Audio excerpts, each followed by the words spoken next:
Phone ওঠাও Pradyuman, আমিও দেখছি সিআইডির চাকরিটা তুমি কি করে বাঁচাও।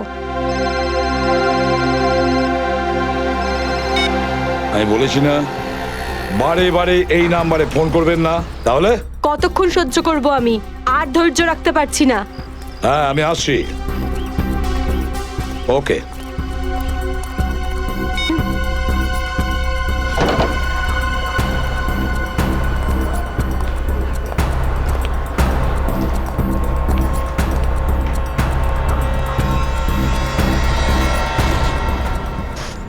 কি ব্যাপার ম্যাডাম, আপনাকে বিব্রত লাগছে?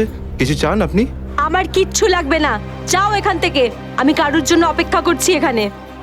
আর এইগুলো কি? এখানে ন্যাপকিনস নেই? এটা কিরকম ক্যাফে? সরি ম্যাম, আমি এখন এনে দিচ্ছি। ছাড়ো, আমার কাছে আছে।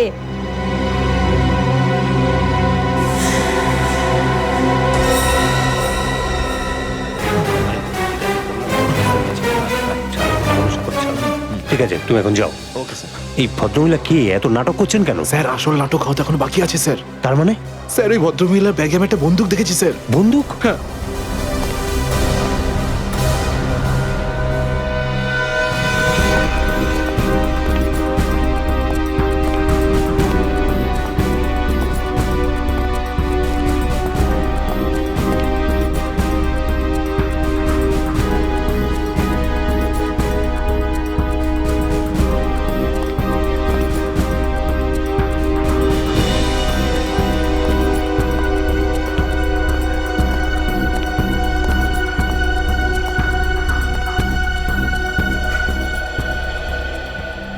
এসে গেছো তুমি? অনেকক্ষণ ধরে অপেক্ষা করছি তোমার, কিন্তু আমি আর অপেক্ষা করব না, আর সহ্য করব না কিছু। এ আপনি কি বলছেন শান্তি দেবী? লোকেরা দেখছে। তো দেখতে দাও সবাইকে। আমি চাই তোমার ব্যাপারে সবাই জানুক এখানে। যে এসিপি আদর্শ আর সততার কথা বলে, সে নিজে কি করে। প্লিজ এসিপি প্রদ্যুমন কি করেছেন এক আপনার সাথে? মিনিট, আপনি মাঝখানে কথা বলবেন না। যান আপনার জায়গায়, এটা আমাদের দুজনের ব্যাপার। এটা আমাদের দুজনের ব্যাপার না, এটা পুরো দেশের ভবিষ্যতের ব্যাপার। এসিপি প্রদ্যুমন আমার স্বামীকে খুন করেছে। এটা আপনি কি বলছেন শান্তি দেবী? আমি আপনার স্বামীকে খুন করিনি, আমি মারিনি আপনার স্বামীকে। কি ভালো ছিল জীবন আমাদের। 6 বছর আমাদের দুজনকে আলাদা করে রেখেছিল এ, আর একদিন খবর দিলে যে ও আর বেঁচে নেই। এইটাই দায়িত্ব তোমাদের, এইটাই তোমাদের ডিউটি। আমি আপনার রাগের ব্যাপারটা বুঝতে পারছি, কিন্তু আমি কি করব? আমাদের ডিউটিটাই এরকম। আর তাছাড়া মিশনে যাওয়ার আগে আপনার স্বামী জানতেন যে উনি বিপদে পড়তে পারেন। উনি জানতেন। এটা সামথিং হেল্পের জন্য ডিপার্টমেন্টের পক্ষ থেকে কিছু প্লিজ। চাই না আমার তোমাদের ভিক্ষা। আমি আমার স্বামীর সাথে একটা স্বাভাবিক জীবন কাটাতে চাই, যেরকম সাধারণভাবে মানুষ কাটায়। আই এম সরি শান্তি দেবী। যদি আপনি কোনো সাধারণ মানুষকে বিয়ে করতেন, তবু আমি একটা কথা বলবো, যে তোমার স্বামী একজন বীর ছিল, একজন সৎ সাহসী যোদ্ধা ছিল আপনার স্বামী। আপনার তো গর্ব করা উচিত ওর কথা ভেবে। এভাবে তুমি যেতে পারো না এসিপি প্রদ্যুমন। আমার মৃত্যু তোমার জীবনের একটা বোঝা হয়ে থাকবে। গুলি চালিয়ে দিল? আরে এটা কি হয়ে গেল? এ তো গুলি চালিয়ে এটা দিল। তো বললাম তো। এ বাবা, নিজেকে দোষ করলো। এ বাবা, দেখো দেখো, এ কি সব হচ্ছে?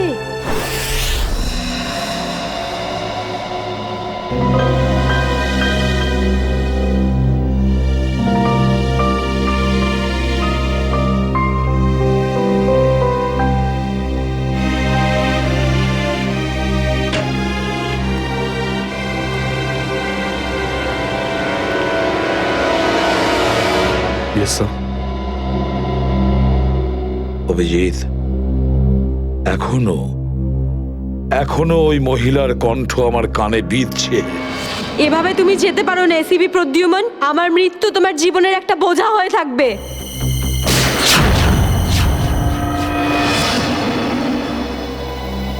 মারা যাওয়ার আগে আমাকে বলেছিল, আমার মৃত্যু তোমার জীবনের একটা বোঝা হয়ে থাকবে এসিপি প্রদ্যুমান। সব সময় তোমার বুকে বাজবে। জানি না অভিজিৎ, আর কটা মৃত্যুর, কটা লাশের আমার মন সেই বোঝা বইতে পারবে কিনা। স্যার কিরকম বোঝা? অভিজিৎ, ওই শান্তি দেবীরই স্বামী ওই মহিলার, আর এই আমাদের একজন আন্ডার কভার অফিসার ছিল। Under cover officer? হ্যাঁ অভিজিৎ,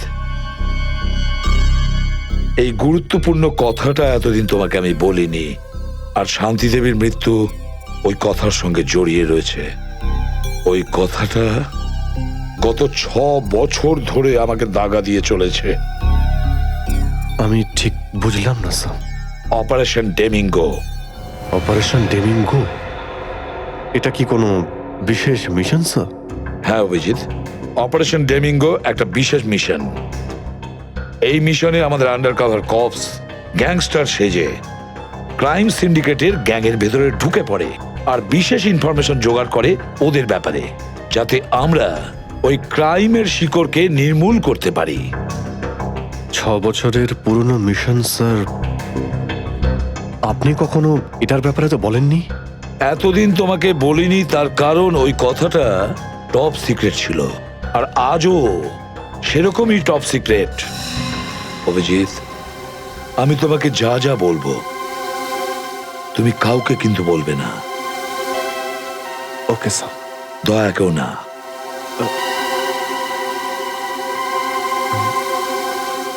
ঠিক আছে স্যার। অভিজিৎ, এখন পর্যন্ত আমাদের 2 জন আন্ডার কভার অফিসার মারা গেছেন। 2 জন মারা গেছে? হ্যাঁ অভিজিৎ, 2 জন অফিসার মারা গেছেন।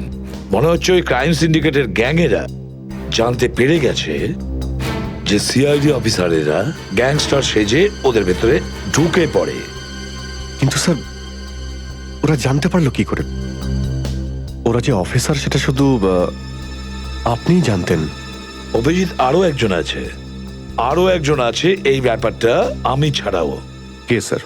আপাতত আমি তোমাকে নাম বলতে পারছি না, কিন্তু অভিজিৎ তুমি তো জানোই যে আমি ছাড়া যদি আমি কাউকে সব থেকে বেশি ভরসা করে থাকি সেটা হলো তুমি। জীবন দিয়ে দেবো, কিন্তু আপনার ভরসা হারাতে দেব না স্যার। কি করতে হবে আমাকে? আজকে রাতে তোমাকে একটা পাবে যেতে হবে। ওই পাবটার নাম দ্য পাব। দ্য পাব। মাল নিয়ে এসছিস? হ্যাঁ নিয়ে এসেছি। তাহলে দে। প্রথমে টাকা দে।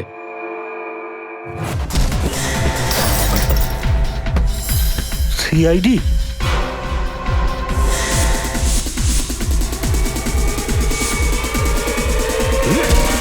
পালাও! সিআইডি অফিসার এসছে, পালাও!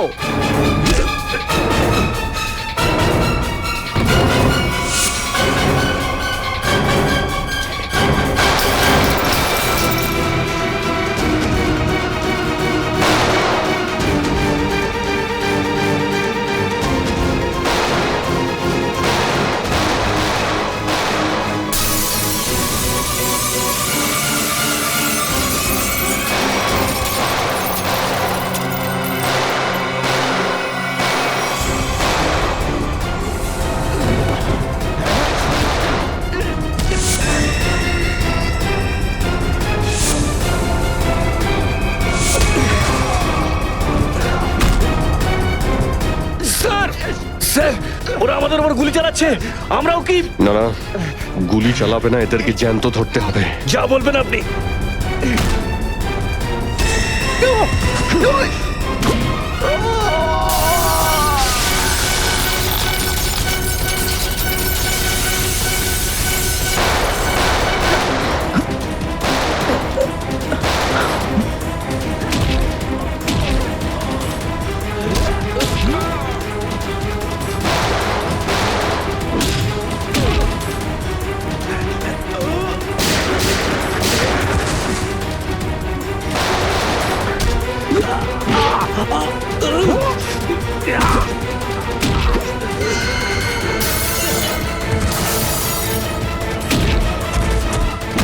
বল তোর বস কোথায়? বল।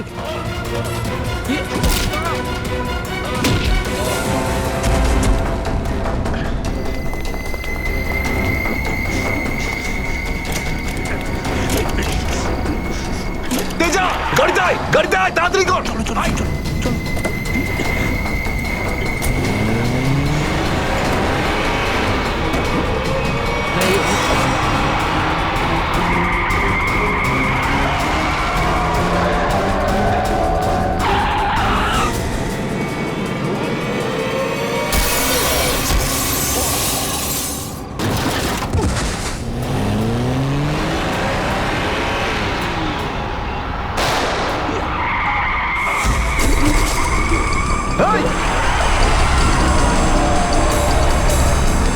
তেজা, তেজা, এবার এসিপি স্যারকে আমি কি বলবো?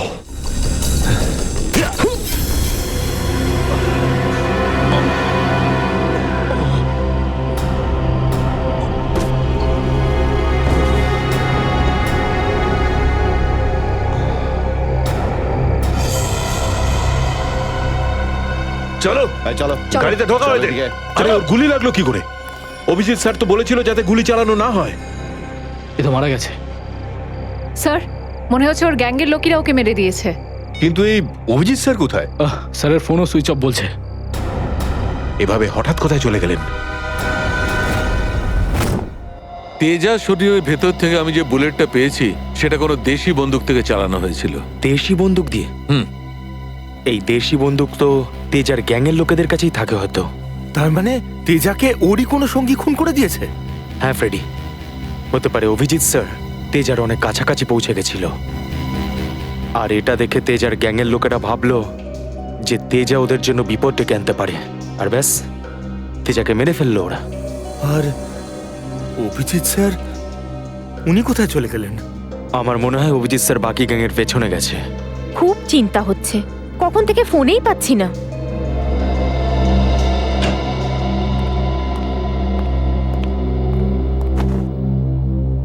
মেরে ফেললো তেজাকে। আমি বলেছিলাম অভিজিৎকে যে আমি তেজাকে জীবিত চাই, জীবিত। তারপরেও এতটা কেয়ারলেস, গুলি মেরে দিল ওকে। স্যার তেজা অভিজিৎ স্যারের গুলিতে মারা যায়নি স্যার। হ্যাঁ বস, তেজা একটা দেশি বন্দুকের গুলিতে মারা গেছে। হ্যাঁ স্যার, অভিজিৎ স্যার সবাইকে বলে দিয়েছিলেন কেউ যেন গুলি না চালায়। আর স্যার আপনার কথা অনুযায়ী কোনো অফিসার কিন্তু ওখানে বন্দুক বের করেনি স্যার। তাহলে এটার মানে এটাই দাঁড়ায় না যে অভিজিৎ গুলি চালায়নি, চালিয়েছে হয়তো দেশি বন্দুক দিয়ে। কোথায় সে? কোথায় অভিজিৎ? স্যার উনি কোথায় আছেন আমরা জানি না স্যার, কারণ ওনাকে মোবাইলে পাওয়া যাচ্ছে না। ভয় পেয়ে গেছে। প্রদ্যুমনের মুখোমুখি হতে ভয় পাচ্ছে অভিজিৎ। ডক্টর সালুখে, অভিজিৎ স্যার কাউকে ভয় করেন না। উনি সবসময় নিজের ডিউটি বুক বাজিয়ে করেন না। হ্যাঁ স্যার, ও এরকম পালিয়ে যাওয়ার লোকই নয়। অভিজিৎ পালিয়ে যাওয়ার দলে নয়, নিজের ডিউটিটা ও বুক ফুলিয়ে করে। কিন্তু এবারে অভিজিৎ তার দায়িত্ব থেকে সরে গেছে। জীবনে এই প্রথমবার আমার মনে হচ্ছে যে অভিজিৎকে এই দায়িত্ব আমার দেওয়া উচিত হয়নি। অভিজিতের হাতে আর কোনো দায়িত্ব দেওয়া যাবে না। শেষ হয়ে গেছে অভিজিৎ। ভুল করেছে অভিজিৎ, অনেক বড় ভুল।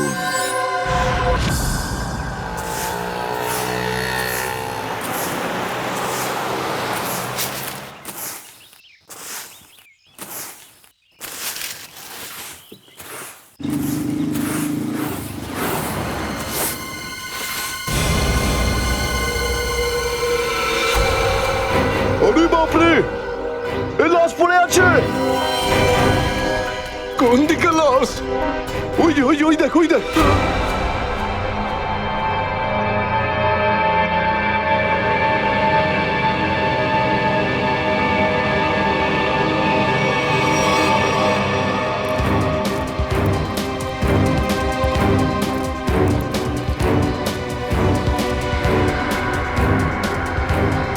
আরে এটা লাশ নয়, আরো একটা মাতাল পড়ে আছে। কেন যে এত মদ খায় এরা, যেটা হজমও করতে পারে না। ধরে কে?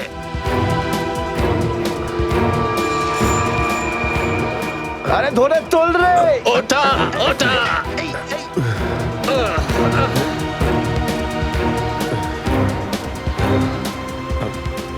আমি আমি এখানে এখানে কি আরে করে কি এলাম? করে এসছিস কি করে জানবো? হয়তো বেশি টেনে ফেলেছিলি আর বাড়ি যেতে যেতে এখানে পড়ে গেছিস। আরে এত কেন খাও বাবু? একবার ভাবো তো, তোমার বাড়ির লোক তোমার জন্য সারা রাত কত চিন্তা করেছে। আরে ধর একে। এই আবার আবার পড়ে যাচ্ছ। আমি আমি মদ খাইনি। ওই গাড়িটা আমি এখানে কি করে এলাম মনে পড়ছে না। চলো, কোনো ব্যাপার নয়, বাড়িতে গিয়ে সুন্দর ঝরঝরে স্নান করে নেবে, একদম সব ঠিক হয়ে যাবে। তোমার বাড়ির অ্যাড্রেস মনে আছে তো নাকি সেটাও ভুলে গেছো? বাড়ি বাড়ি বাড়ি হয়তো সিস্কিমে। মনে হয় ঠিক জানো না। এক কাজ করো, লাইসেন্স বা রেশন কার্ড আছে তোমার কাছে? ওতে অ্যাড্রেস লেখা থাকে। ওই লাইসেন্স লাইসেন্স এই সামনে বাবা, সামনে সামনে।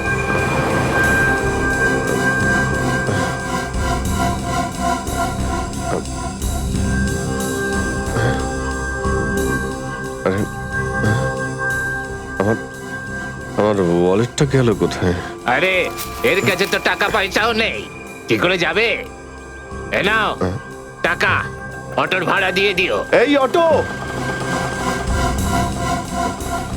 আমি দেখে আপনার এই কোনো টাকা ব্যাপার আমি না, ফিরিয়ে যখন দেবো। টাকা থাকবে তখন দিয়ে দিও। আমরা এখানেই থাকি।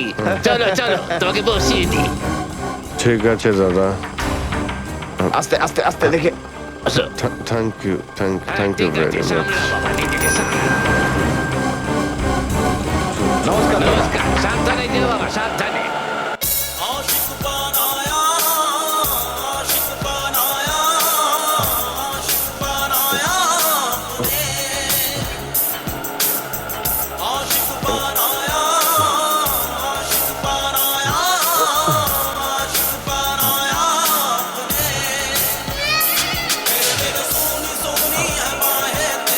আরে দাদা, আরে আরে গানটা বন্ধ করো না ভাই। কে জানে কাকে না কাকে তুলে নিলাম, রেডিওটাও শুনতে দেয় না।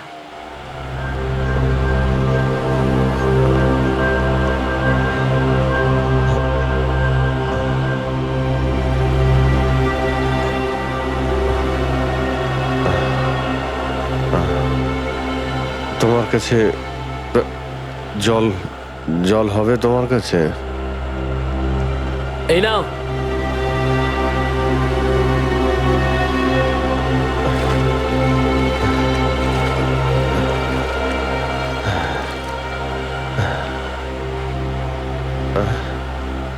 রক্ত? হ্যাঁ, রক্ত? কোথায় রক্ত? না না, কিছু না কিছু না, এমনি বলছি।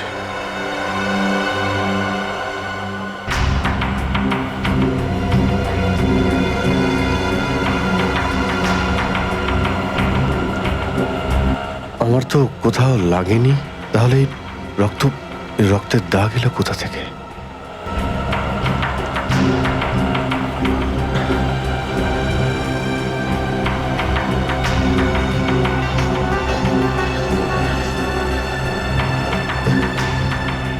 ব্যাস ব্যাস, এখানেই দাঁড়ান দাদা।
স্মৃতিশক্তিও কাজ করছে না, কিচ্ছু মনে পড়ছে না আমার। হয়তো ডক্টর সালুকে বলতে পারবেন এটা কার রক্ত।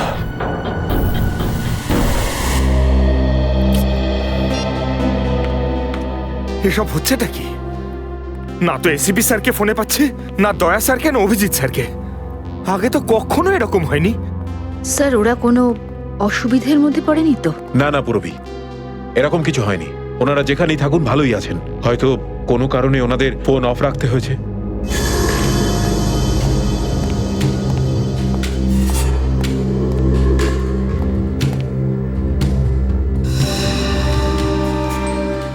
স্যার, থ্যাংক গড স্যার আপনি এসে গেছেন। আপনি কোথায় ছিলেন না? আমরা খুব টেনশনে ছিলাম স্যার। আর স্যার আপনার মোবাইলটা বন্ধ কেন স্যার? আমার মোবাইল? হ্যাঁ স্যার, কাল রাত থেকে চেষ্টা করে যাচ্ছি, পাচ্ছি না। হয়তো আমার ফোনে চার্জ নেই। দিন স্যার আমায়, আমি চার্জিং পয়েন্টে লাগিয়ে দিচ্ছি। হ্যাঁ হ্যাঁ হ্যাঁ, দিয়ে দাও। হ্যাঁ স্যার, এসিপি স্যার আর দয়া স্যার কোথায়? কোথায় মানে? স্যার ওনাদেরকে ফোনে পাওয়া যাচ্ছে না। ফোনে পাওয়া যাচ্ছে না মানে? বাড়িতে ফোন করেছো? হ্যাঁ স্যার, বাড়িতে ফোন করেছিলাম, কিন্তু আমরা ভাবলাম আপনারা তিনজন একসঙ্গেই আছেন। আমি তো কাল রাতের পর থেকে ওদের থেকে আলাদা হয়ে যাই। কাল রাতে? কিন্তু এমন কি হয়েছিল স্যার কাল রাতে? আপনি ওই রেডের পর হঠাৎ উধাও হয়ে গেলেন।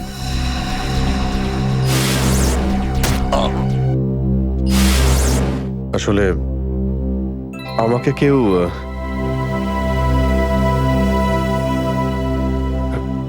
অ্যাকচুয়ালি ঠিক সবকিছু মনে নেই আমার।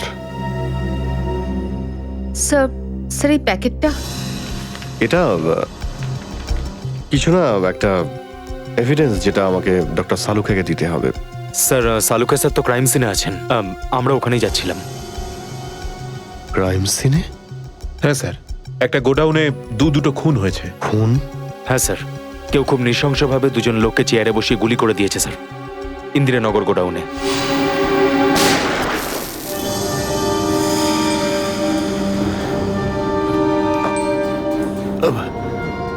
কি হলো স্যার? না কিছু না। কোথায় এই গোডাউন? ইন্দিরানগরে স্যার গোডাউনটা। ইন্দিরানগর গোডাউন? চলো গিয়ে দেখি।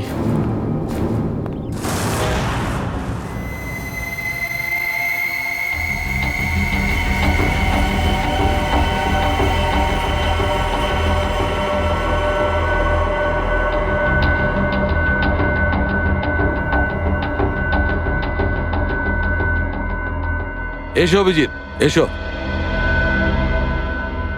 এই দেখো বস, খুবই নৃশংসভাবে মারা হয়েছে এদের। চেয়ারে বসিয়ে হাত পা বেঁধে তারপরে এদের দুজনকে গুলি করা হয়েছে।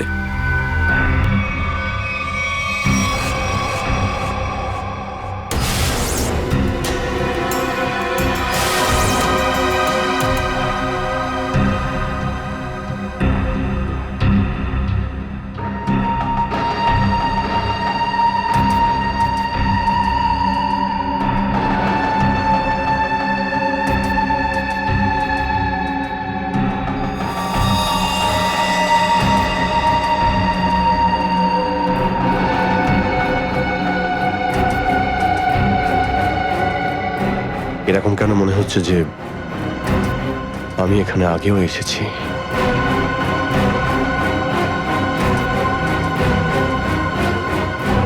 অভিজিৎ,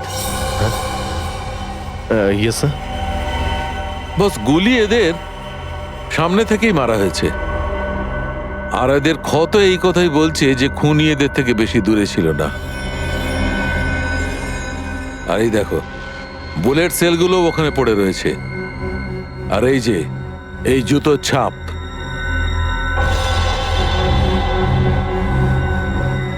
অভিজিৎ, খুনি ওখানেই দাঁড়িয়েছিল যেখানে তুমি এখন দাঁড়িয়ে আছো।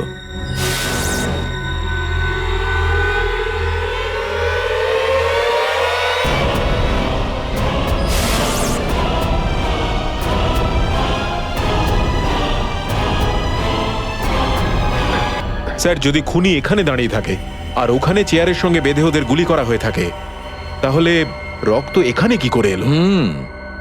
এই জ্বরটাই তো আমি অনেকক্ষণ থেকে ছাড়াতে পারছি না।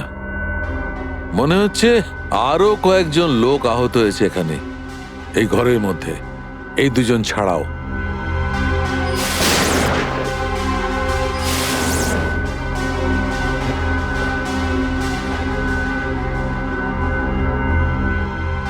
স্যার হয়তো এই দুজনকে যে গুলি করেছে সে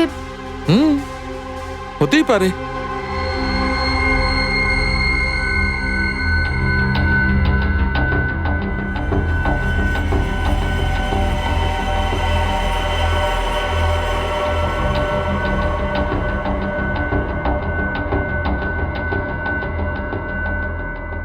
স্যার স্যার এখানে আমি আরো দুটো শেলস পেয়েছি গুলির। হোয়াট? এই দেখুন, এখান থেকে স্যার। এখান থেকে? হ্যাঁ। ও, তার মানে হচ্ছে এখানে আরো অনেকে গুলি চালিয়েছে, শুট আউট হয়েছে এখানে। Shoot Abhijit, shoot.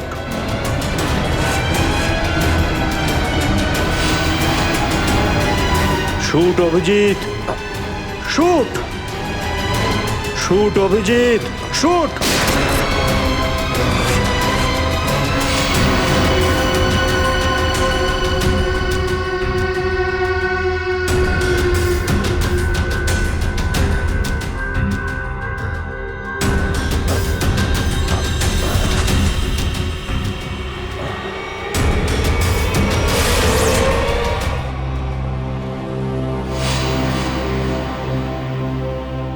না, এটা হতে পারে না।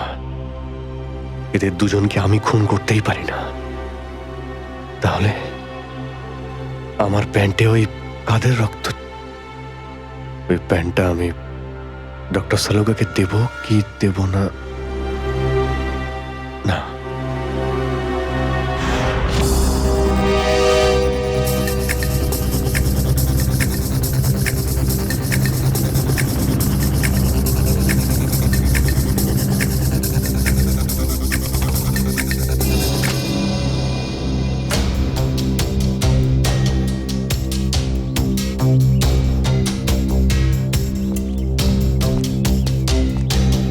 সারিকা,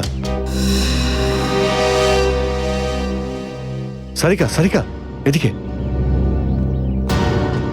অভিজিৎ, তুমি এখানে এইভাবে লুকিয়ে আছো কেন? আমি আমি তোমাকে একটা খুব জরুরি কথা বলতে চাই। কি হয়েছে? সবকিছু ঠিক আছে তো? মনে হচ্ছে খুব ভয় পেয়ে আছো। জানি না, জানি না আমি ঠিক করেছি কি করিনি। এই এই যে এই প্যাকেটে একটা প্যান্ট আছে, আর তাতে রক্ত লেগে আছে। রক্ত? আমি আমি চাই যে তুমি এটার ব্যাপারে খোঁজ নাও। এই রক্তের ডিএনএ টেস্ট করো আর খোঁজ নাও যে এই রক্তটা কার। হ্যাঁ হ্যাঁ, এক্ষুনি করছি। ল্যাবে চলো। না না না না না না না, ল্যাবে নয়, ল্যাবে আমি যেতে পারবো না। ল্যাবে যেতে পারলে আমি এখানে দাঁড়িয়ে থাকতাম না। ল্যাবে যেতে পারবে না মানে? মানে সারিকা, আমি মানে এটা যে যে সমস্ত কথা তোমার আর আমার মধ্যে হয়েছে, হ্যাঁ, সেগুলো শুধু আমাদের মধ্যেই থাকবে। ডক্টর সালুকে যেন জানতে না পারেন। কি? কেন? ওনাকে আমি কেন বলবো না? কারণ আমার মনে নেই যে কাল রাতে আমার সঙ্গে কি হয়েছিল। আর ডক্টর সালুকে কাছে চেনই, সব সময় আমার পিছনে পড়ে থাকে। উনি তো শুধু সুযোগ খোঁজেন আমার রাস্তায় কাঁটা বিছানোর জন্য। অভিজিৎ, সালুকা স্যার আমার বস, ওনার আন্ডারে আমি কাজ করি। এভাবে লুকিয়ে লুকিয়ে কাজ করতে পারবো না। তার জন্য যদি আমি কোনো বিপদে পড়ি, সেই জন্যেও না, এইটুকু পারবে না।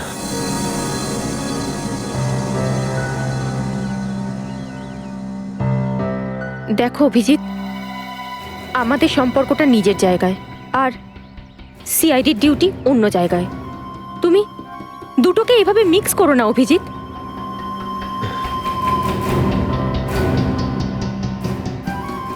আচ্ছা, এই প্যান্টটা আসলে কার? আমার। তোমার? আর এতে যে রক্ত লেগে আছে আর সেটা? যদি আমি জানতাম। আমি জানি না সারিকা যে এই রক্তটা কার, নয়তো আমি তোমায় কেন বলতাম টেস্ট করার জন্য। ঠিক আছে, আমি এটা টেস্ট করছি, কিন্তু প্লিজ তুমি আমার কাছে এমন কোনো আশা করবে না যেটা আমার পক্ষে করা সম্ভব না। ঠিক আছে, তুমি ডক্টর সালুকাকে যদি বলতে চাও তো তুমি বলতে পারো, কিন্তু প্রথমে আমাকে বলো, ঠিক আছে? ঠিক আছে, কিন্তু শুধু সালুকা স্যারকেই নয়, আমাকে এসিপি স্যারকেও জানাতে হবে। ঠিক আছে, কিন্তু এসিপি স্যার কোথায় আছেন? কবে থেকে ওনার ফোন ট্রাই করছি, ফোনে তো পাচ্ছি না ওনাকে।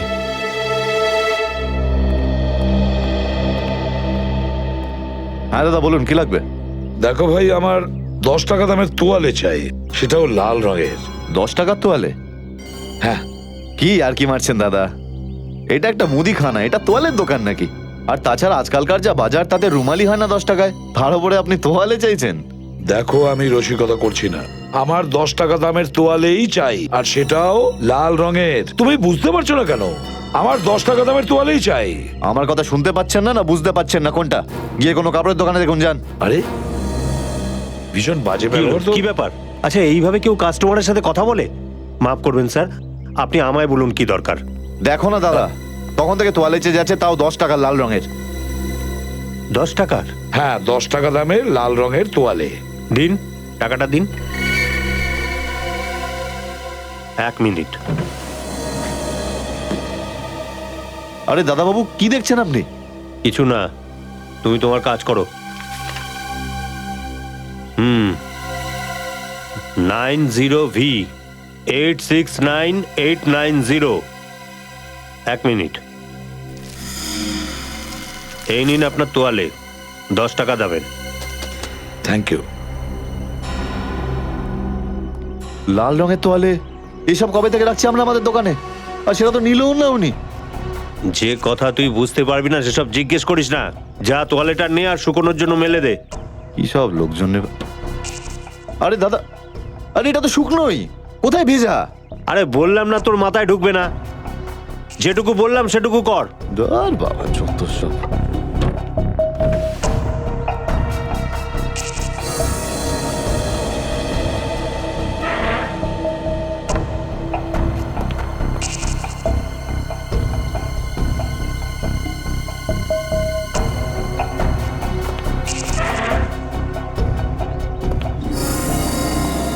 ব্যাস, আর সহ্য করতে পারছি না, আর সহ্য করতে পারছি না।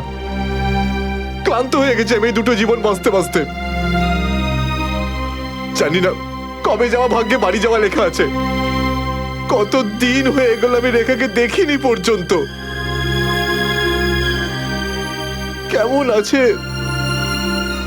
আমার ছেলেটাও বোধহয় এখন অনেক বড় হয়ে গেছে। হ্যাঁ, অনেক বড় হয়ে গেছে। যখন বাড়ি ছেড়েছিলাম তখন ওই সময় ঠিক করে কথাও বলতে পারতো না। জানি না কোন অবস্থায় রয়েছে ওরা দুজন।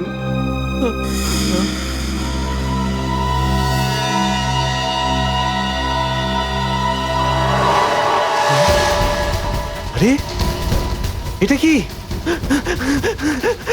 এটা তো সেটাই যার জন্য আমি এত দিন ধরে অপেক্ষা করেছি। লাল তোয়ালে, লাল তোয়ালে, লাল তোয়ালে, লাল মানে লাল তোয়ালে, লাল তোয়ালে, কি লাল তোয়ালে? লাল লাল লাল মানে Malad, Malad.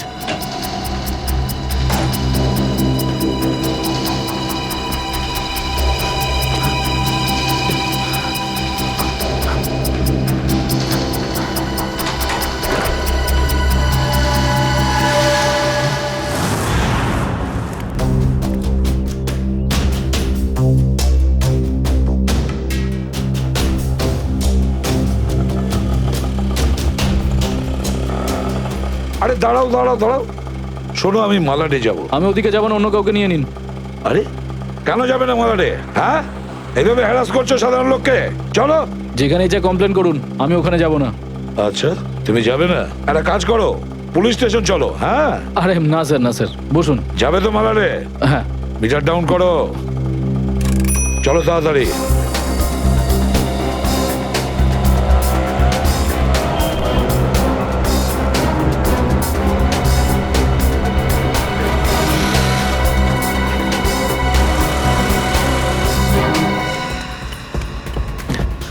Auto auto auto, Malad যাবো, মালাট। হ্যাঁ বসুন, ও মালাটের দিকে যাচ্ছে, চল চল চল।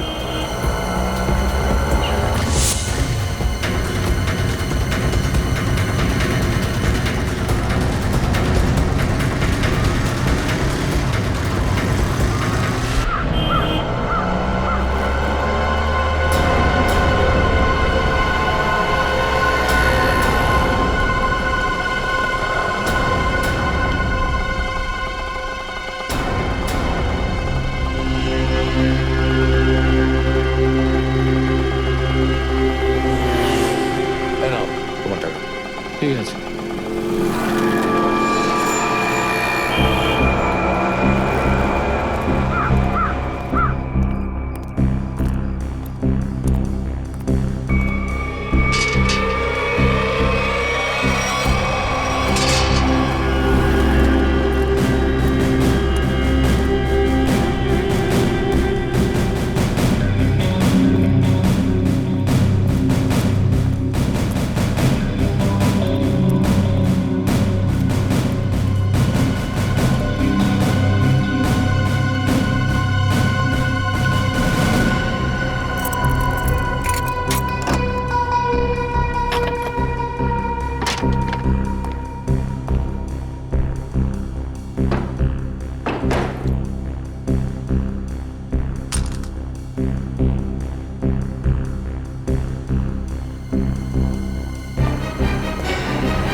নিকেতন লাল টাওয়েল সত্যি কি দেখেছে? আর যদি দেখেই থাকতো তাহলে তো সত্যি আসা উচিত ছিল। নিকেতন লাল টাওয়েল সত্যি কি দেখেছে? আর যদি দেখেই থাকে তাহলে আসা উচিত ছিল।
নিকেতন কোথায় যে গেছে?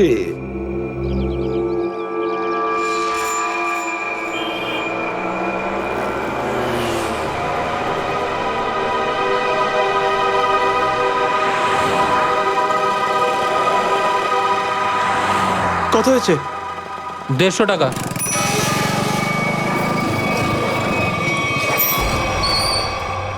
না তুমি 200 রাখো।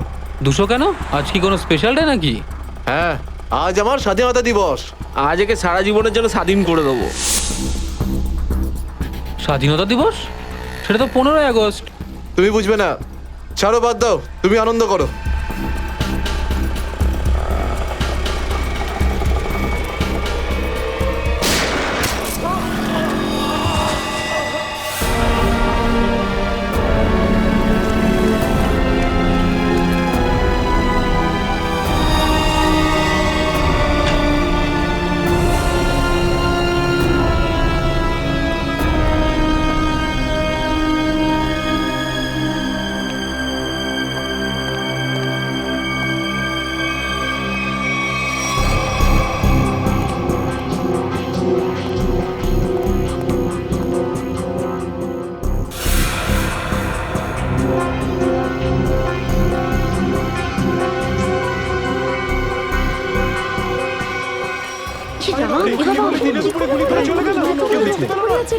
মরে যাবে মনে হচ্ছে বেচারা।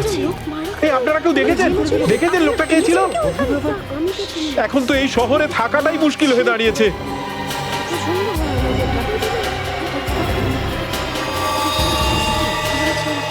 সেটাই তো, দিনে দুপুরে লোকে খুন হয়ে যাচ্ছে, রাস্তার মাঝখানে খুন খারাপি চলছে।